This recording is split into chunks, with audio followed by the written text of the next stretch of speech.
the Tackform headrest camera mount. Super easy to install. Let's get to it.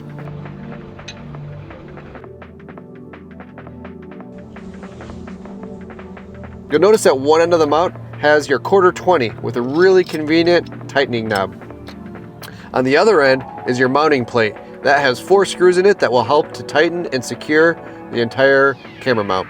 In between are all the adjustable knobs and joints so that you can position your camera wherever you need it. Let's get started and mount this to my headrest. First, we're going to start by removing the 2 screws on the same side of the base so that we can slide the base plates over the post of the headrest.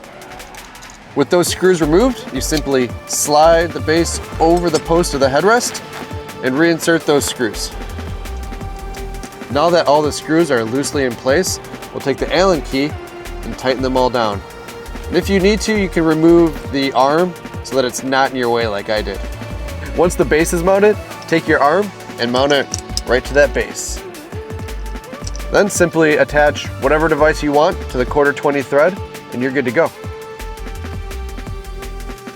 If you need to adjust the position of your device, simply loosen the knobs on the inner arms and rotate into the position that you want that works best for your situation.